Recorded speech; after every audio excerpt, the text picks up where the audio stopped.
Hi everybody, welcome to IndyCar on Sunday. Now, just before we begin, it's possible that we might get a signal drop out from this location. It's not a particularly brilliant place for me to broadcast from. So anyway, hopefully those of you who regularly watch IndyCar will stick with it to the end.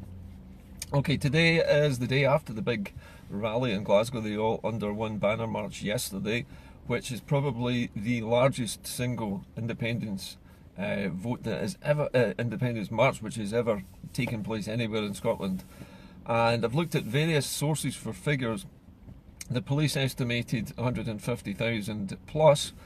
An official count by one of the cameramen positioned at Charing Cross says about 149,000 approximately, somewhere between 134 and 149,000, give or take, plus whoever was already at the rallying point at Glasgow Green. So I think it's safe to say that we were at or around 150,000 people, maybe more, yesterday.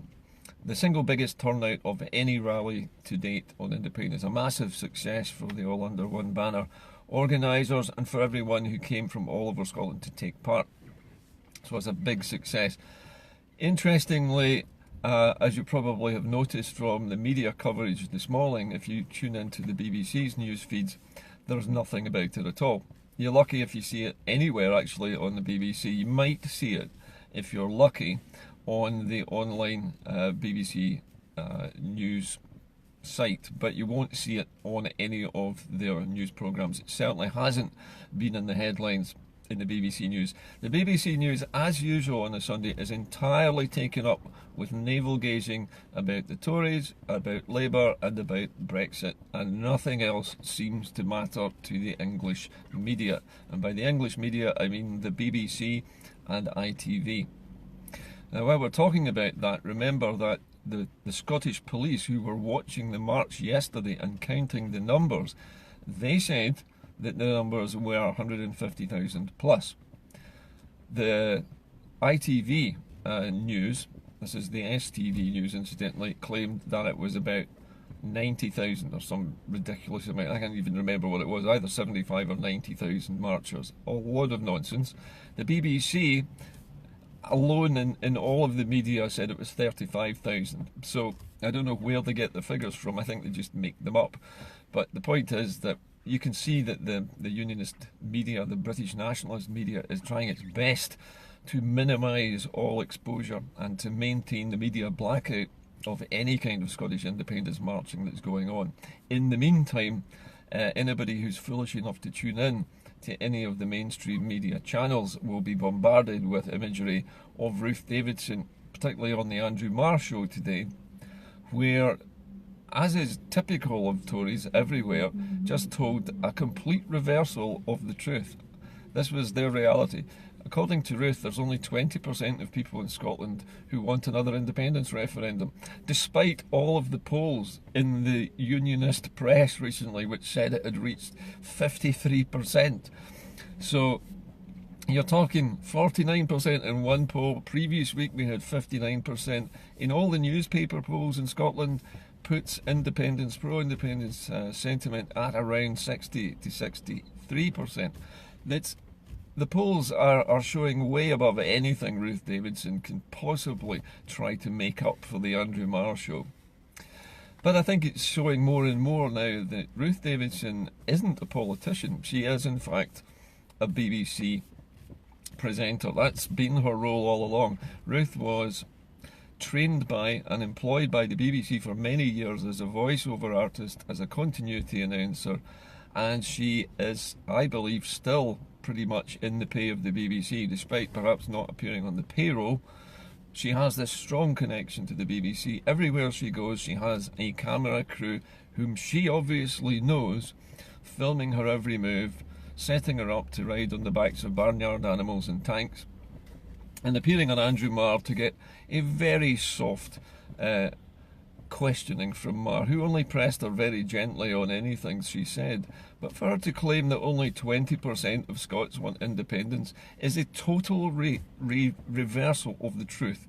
The truth is that only 20% of Scots don't want an independence referendum, and that's evidenced by the number of Tories who turn up for Scottish Tory party conferences. And you'll notice that the Scottish Tory party conferences have been held in smaller and smaller venues in more and more remote locations.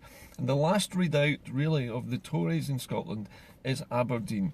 And it's Aberdeen because of the oil industry, it's Aberdeen because of the fishermen, and it's Aberdeen because of the big landowners. These are the only people left in Scotland who still believe in anything that the Tories actually say. And the reflection of that was the turnout at the Tory party conference for Ruth's speech. When you look at the actual photographs of the hall from the back, you can see there's only about 200 elderly people listening to Ruth's pretty much one set of lies from beginning to end, all the way through how the SNP is so bad. So it's rather typical. The more successful the independence campaign becomes, the more deafening the media silence is, and the more squeaking that we get from Ruth Davidson. Now, Ruth Davidson, her job is as a BBC gatekeeper. Her job is to be the mouthpiece for not only the BBC, which represents the establishment here, but the Tory party, which represents the government of Scotland here.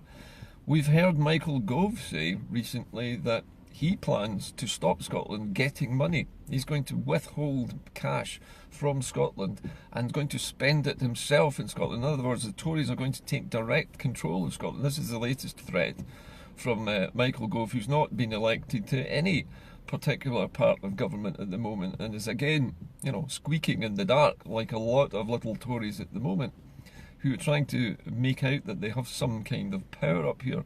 They haven't, they've lost it. 150,000 people yesterday showed up just how much they'd lost it.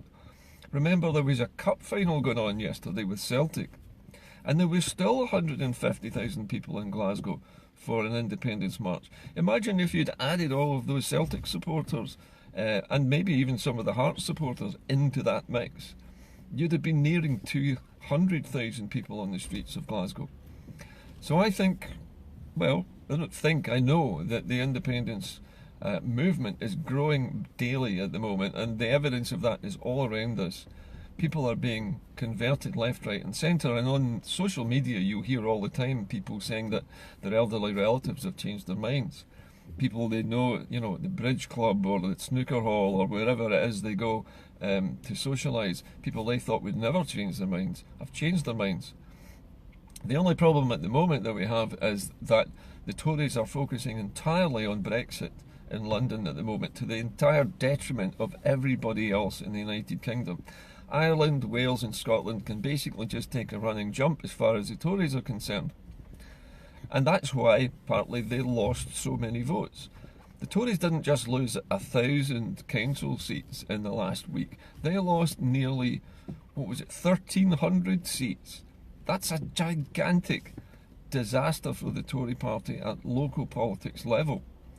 The Greens massively increased the number of seats they have in councils. The Lib Dems, who again were pretty solidly against Brexit, are showing a massive gain as well in local council elections in England. So it's the polarisation in England is virtually complete. The paralysis there is complete. And I think Paul Kavanagh summed it up perfectly the other day in his column in the National, when he said that English politics, or British politics if you like, is broken and it can't be fixed. And anything that can't be fixed has to be left behind, because if we can't fix it and England can't fix it, what is the point of staying with it? If it's broken, it's broken. If it can't be salvaged, it can't be salvaged. It's time to move on. And the thing we have to move on to is getting back our own power as a country and getting ourselves out of this ridiculous situation where we are chained to the sinking ship of British Brexit, because that is what all of this really is about. Brexit has just... It's the best example of why unionism is over with, why the 300-year-old union is no longer good enough. It no longer serves Scotland in any way at all. It never really did. But this points out just how stupid it is for one country to allow another country to rule it.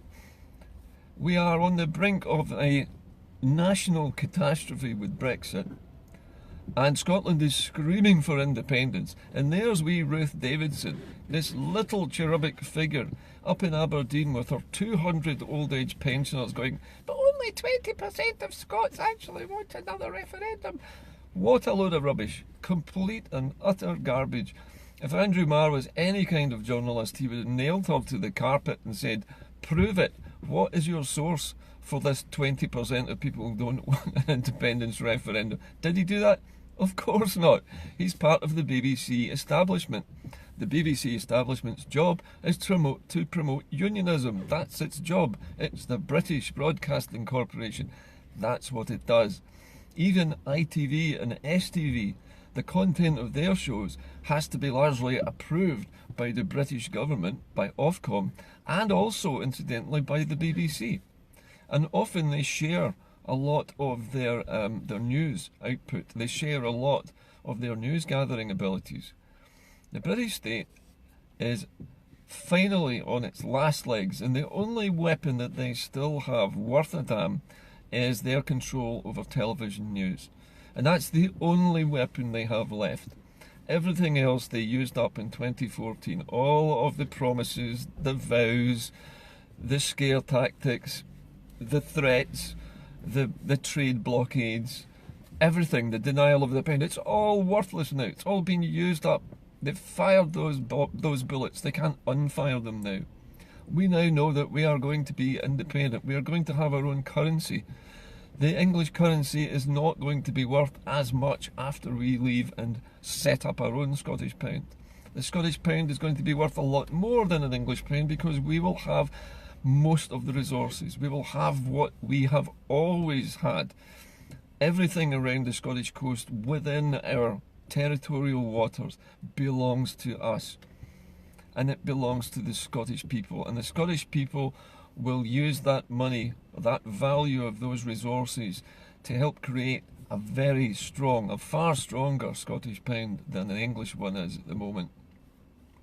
Anyway, it's a good day again to be a Scot, and it's a very, very bad day to be a Scottish Tory. I'm afraid Ruthie, if she thought she was coming back to take the First Minister's seat, has got another think coming. She's never ever going to be the Scottish First Minister. I mean, if the Tories want her as a Prime Minister down in London, then they're welcome to her. Frankly, I think she's not a politician. She is an actress, she is a television presenter, she is a media news manipulator, but she is not a politician, and she never will be a politician because she doesn't care about anything. You could hear that from the hot mic stuff that was published recently online, where she's heard sighing about Brexit and complaining to her PR man about the speech she's having to make to all these old ladies up in Aberdeen. So it's very obvious that Ruth Davidson's days are numbered, and she really shot herself in the foot in that hot mic incident last week. So another lame duck Tory leader to go with the existing lame duck Tory leader in London. In the meantime, the Scottish independence movement goes from strength to strength. And remember that only about, 125, 130,000 people are actually members of the SNP. So that would be like yesterday, would be like the entire membership of the SNP turning up in the same place at the same time to have a rally. But it wasn't. It was people from all over Scotland, some of them members of the SNP, some not. But just also remember that last time we voted on independence, 1.6 million people voted yes. And that means that the SNP was only about a tenth of that number. 9/10 of the yes voters are not members of the SNP. So there is no point in the Tories trying to lambaste the SNP because they can't touch the independence campaigners that way, because the independence campaigners, like myself, are not members of the SNP. We don't care whether you lambaste the SNP or not. What we care about is fighting for our independence, and we are going to keep doing it regardless of whatever crap comes out of the mouth of Ruth Davidson. That's it from me. I'll see you all again tomorrow. But congratulations to the organisers of All One Under One Banner, and congratulations to everybody who turned out and made such an enormous effort, got dressed up. The giant saltire was a major icon as well. I thought that huge saltire that was photographed from above. Also, people dressed up for the occasion, all kinds of wonderful outfits. Particularly, I'd like to mention the new pipe band that we have leading the marches. I think their Jacobite-inspired uniform is absolutely fantastic. It says everything you want it to say. It is about Scottish people. It's about Scottish people getting together and fighting for something, for a cause. It's not Rangers or Celtic, it's not Catholic or Protestant, it's none of that. It's just the people's movement with the people's own pipe band and a little bit of our history mixed in with the costume. I think was wonderful. It's a terrific idea. So whoever's idea that was, congratulations, I like it. Anyway, see you all tomorrow. Have a great day, and remember, it's going to get better from here on in. The UK is going to fight ever harder on the media and ever dirtier. There will be more lies told by Ruth Davidson and others on television, and we have to keep calling them out and keep cancelling your television licences. I'm going to do a little freedom of information request shortly to find out how many people in Scotland have cancelled their television licences since 2014. That will be very interesting to know. See you all tomorrow. Bye bye.